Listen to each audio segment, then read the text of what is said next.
Hello guys, कैसे हो आप सब। आज हम एक और स्टोरी के साथ मिल रहे, बहुत टाइम के बाद अभी मिल रहा है और ये स्टोरी है षड्यंत्र। तो ये स्टोरी स्टार्ट होती है पुलिस स्टेशन से और पुलिस स्टेशन में इंस्पेक्टर विधान असिस्टेंट श्रीवास्तव के साथ एक मारवाड़ी सेठ उपस्थित थे और वो बोल रहे हैं मेरे से ये खून कैसे होगा। वो नहीं गया धनराज सेठ, आपने ये जानबूझकर किया है। मैं तो वहाँ ये देखने गया था कि वास्तव में प्रीतम सेठ मरा है या नहीं। झूठ मत बोलिए सेठ धनराज, आपकी बेटी का प्रीतम सेठ के लड़के के साथ अफेयर था और वो दोनों भागना चाहते थे क्योंकि प्रीतम सेठ दोनों के रिश्ते से काफी नाराज था। नाराज तो मैं था ही इंस्पेक्टर। वो प्रीतम सेठ उनके लड़के की शादी मेरी लड़की से करवाकर मेरी पूरी जायदाद हड़पने चाहता था। तो इससे ये साबित होता है कि आपके पास मारने के लिए एक ठोस वजह तो थी। अरे मुझे मारना होता तो मैं उसके लड़के को मारता ना,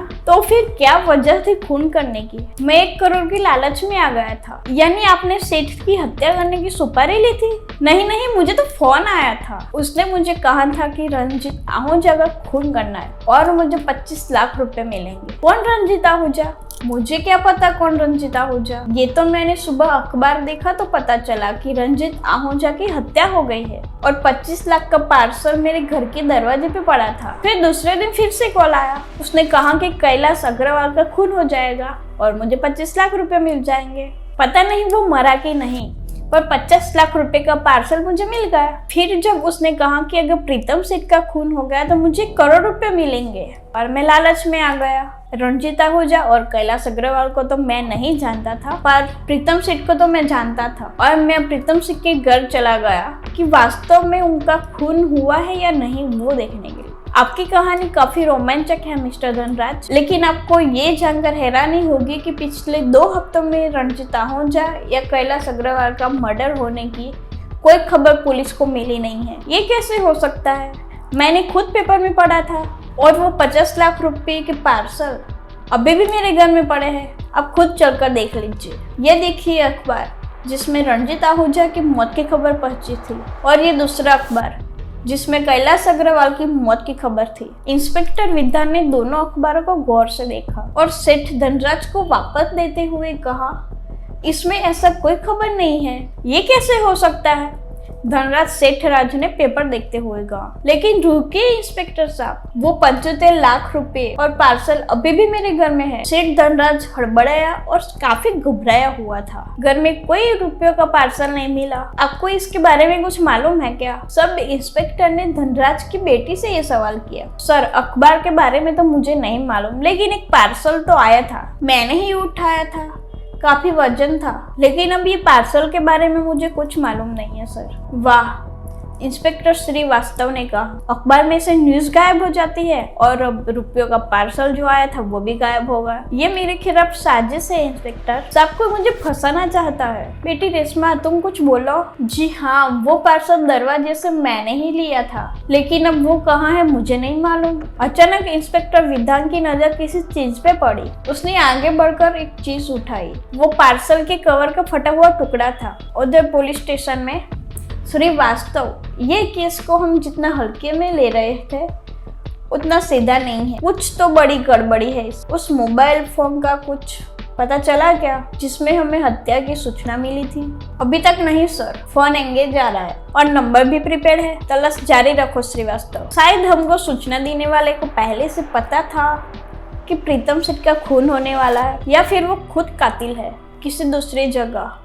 लेकिन खून तो प्रीतम सेठ का ही हुआ है और आप इंक्वायरी धनराज सेठ के दुश्मन से कर रहे हो। मिस्टर धनराज ने हत्या जरूर की है, लेकिन किसी ने उन्हें उकसाया है, ऐसे हालत पैदा कर दी कि मिस्टर प्रीतम सेठ भी मर जाए और धनराज को भी जेल हो जाए। मिस्टर मेहता, आपकी जानकारी में ये तीसरा इंसान कौन हो सकता है? तीसरा मतलब हमको किसी ने गुमनाम कॉल करके पहले से ही प्रीतम सेठ की हत्या के बारे में बता दिया था। आपकी जानकारी में कोई कातिल तीसरा इंसान कौन है? जरा दिमाग पर जोर डालिए। कोई ऐसा हो जो दोनों का दुश्मन हो। मेहता के पास कोई जवाब नहीं था। पुलिस ने अब प्रीतम के बेटे से पूछा। उसका भी ये मानना था कि उसके पापा और धनराज सेठ की मौत से किसी का फायदा हो सकता। अचानक एक नाम प्रेम के दिमाग में आया। उसने कहा कि इतनी सी बात किसी के दिमाग में भी नहीं आई। पापा का partner F Makrani. Yes, Makrani ऐसा करवा सकता है? ये मिस्टर मकरानी कहाँ पाया जाता है? मकरानी किसी से फोन पे बात कर रहा था। अरे डार्लिंग, मैं अपना मोबाइल बंद करता ही नहीं हूँ। अरे कल भी चालू था और परसों भी चालू था।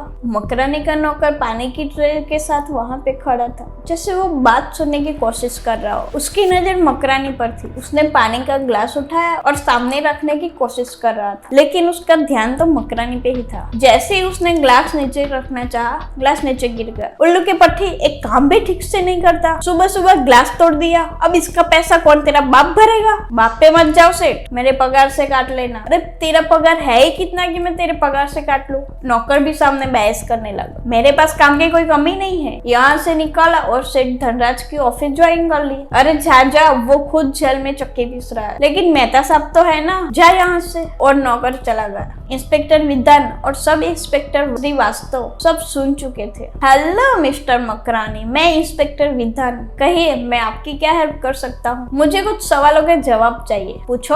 इंस्पेक्टर विधान ने अपनी जेब से कार्ड निकाला और मकरानी को देते हुए कहा, क्या ये कार्ड आपका है? जी हाँ, ये मेरा कार्ड है। तो इसमें लिखा हुआ मोबाइल नंबर भी तो आपका ही होगा? जी हाँ, लेकिन ये सवाल जब आप मुझसे क्यों कर रहे हो? मिस्टर मकरानी, जिस वक्त प्रीतम सेठ का खून हुआ उसी जानकारी मुझे आपके ही मोबाइल से मिली। बच्चों जैसे बात मत करो इंस्पेक्टर, मैं क्या पागल हूँ जो अपने मोबाइल से आपको कॉल करूंगा? थोड़ी देर बातचीत चलती रही, लेकिन कोई जरूरी इंफॉर्मेशन नहीं मिली। वापस लौटते रास्ते में इंस्पेक्टर विधान ने कहा, अब हमें मकरानी के नौकर से बात करनी होगी। सर, ये रहे प्रीतम सेठ, धनराज और मकरानी के बैंक स्टेटमेंट। एक पुलिस वाले ने फाइल विधान को देते हुए कहा। विधान ने फाइल्स को गौर से देखा और मुस्कुराया। क्या बात है सर, कोई विशेष जानकारी हाथ लगी है क्या? सब इंस्पेक्टर श्रीवास्तव ने पूछा। श्रीवास्तव, पहले से धनराज के अकाउंट से 75 लाख रुपए निकाले गए और फिर वापस डाले गए। सर, इसका क्या मतलब है? मतलब हमें मकरानी का नौकर बताएगा। दिमाग से काम कर लो मेहता, मेरा पार्टनर मारा गया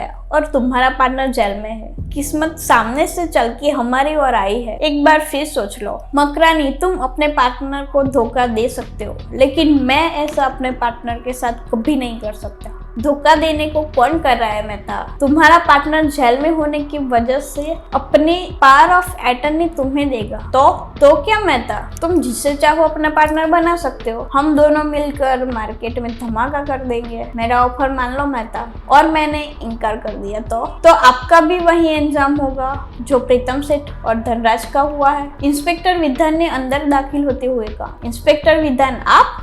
जी हाँ, कातिल बहुत चालाक है, लेकिन वो जल्दी ही हमारी हिरासत में होगा। कातिल शातिर दिमाग वाला है। उसने धनराज के हाथों प्रीतम को मरवाया। धनराज जेल चला गया। उसने अपने दोनों दुश्मनों को रास्ते से हटा दिया। वो मिस्टर धनराज के बारे में बहुत कुछ जानता था और उसने धनराज की किसी खास बात का फायदा उठाया। और इतना शातिर दिमाग तो मिस्टर मेहता के अलावा और किसी के पास नहीं हो सकता। क्या? मेहता और मकरानी दोनों चौंक गए। आपने बिना पैसे लगाए सिर्फ धनराज की 50% की पार्टनरशिप हासिल कर ली, लेकिन आपको ये डर सताने लगा कि कहीं प्रीतम सेठ और मकरानी की बातों में आकर धनराज अपना इरादा बदल ना दे। क्या शातिर चाल चली है आपने? मिस्टर मेहता, एक तीर से दो शिकार। मकरानी की समझ में कुछ नहीं आ रहा कि ये सब चल क्या रहा है। वो आप ही थे ना मिस्टर मेहता, जिसने मकरानी के फोन से मुझे फोन किया, लेकिन इसने मेरा फोन चुराया है कब और कैसे? मिस्टर मकरानी, इन्होंने फोन नहीं चुराया, सिर्फ सिम कार्ड चुराया था,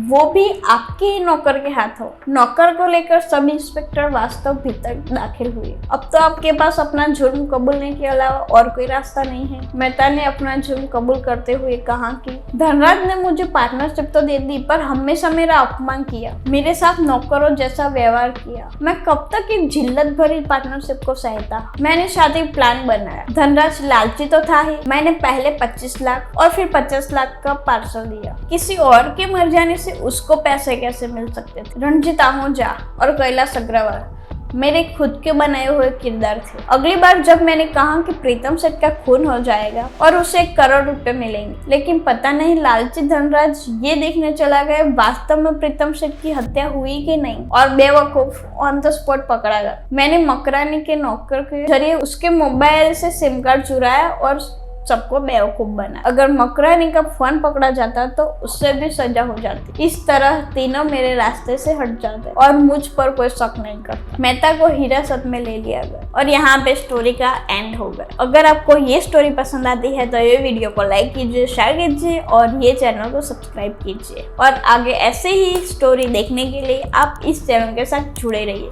थैंक यू, बाय, जय गणेश।